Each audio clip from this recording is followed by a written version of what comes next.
эгемендиктин ээрдине отурганыбызга 28 жыл болуптур. Бирок бизде 30-чы өкмөт иштеп атат да. Анан орточо эсеп менен алып көрсөк, ар бир өкмөт Кыргызстанда 9 ай иштейт экен. Биздин азыркы өкмөттө 9-чу айда иштеп атат да. Анан ар бир өкмөттүн өзүнүн мөөнөтү болот, анан эл тарабынан берген дөөлөт болот. Мындайча айтканда аты болот. Маселен, Дайнар Үсеновдун өкмөтүн ак жолчу өкмөт деп койгон, Орозо Исаковдун өкмөтүн убактылуу өкмөт деп, андан кийин келген Муралиевдин өкмөтүн техникалык өкмөт, Бабановдун өкмөтүн коалициялык өкмөт, Сапар Исаковдукун технократтык өкмөт деп койгон да. Азыркы өкмөттүн дагы жаңы ат коюлду, жаңы ат коюлганда бат коюлду, түкүрүк өкмөт деген ат коюлду да. Эчен бир жылдардан кийин эки киши эстей албай калса, бири-биринен сураса, баягы өкмөтчү баягы, кайсы десе баягы насыбайчыга налог салган түкүрүк өкмөт деп айтат. Мына ошол атка конду да, анын атка конушуна өздөрүнүн кадамдары, өздөрүнүн адамдары себеп болду. Жаңы кодексти ишке киргизебиз деп, булар жаңы жаңжалдарды ишке киргизип жиберди. Бүгүн алапайын таппай отурат. Кече Жеңишбек Парпиевич маалымат жыйын өткөрүп айтыптыр. Биз жанагы түкүрүк болгон айып пулдун салмагын, пулдун өлчөмүн азайтабыз депчи. Мейли, азайтсын, башкаларынчы.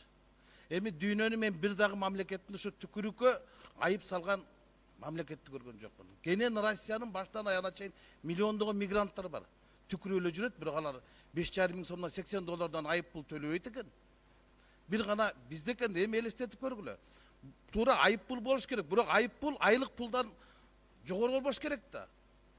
5 миң сом пенсия алган чалга барып, сиз насыбайыңызды түкүрдүңүз, 5,5 миң сом төлөдүңүз деп айтып көргүлөчү. Жерге эмес, бетке түкүрөт.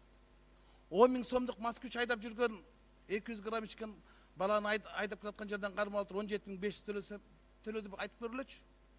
Урдум ушу унааңды дагы мыйзамыңда деп туруп басып кетет.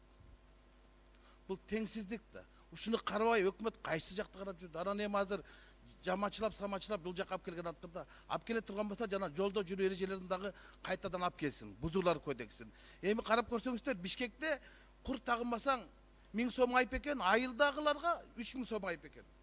Бул кандай? Карапайым калктын каны чөбүспү? 3 коргондо 3000 сом, Бишкекте 1000 сом. Эмне деген? Эми жанагы мас болуп айдаганда наркологический диспансерге баш тартсаң 5,5 миң болчу, эми аны кайта 17,500 көтөрүптүр да. Булардын баардыгы ушу жанагы биз ушул мыйзамга көнүшүбүз керек дейт да. Биринчи элге 30 миң сом айлык бергиле, анан 10 миң сом айып салгыла. 10 миң сом пенсия бергиле, анан кийин 2 миң сом айып салгыла. Ошондо эл түкүрбөйт. Азыр болсо эл бийликтин бетине түкүрөт. Ошон үчүн жаңы кодекстерди алып келгенде жамачылабай толугу менен кайрадан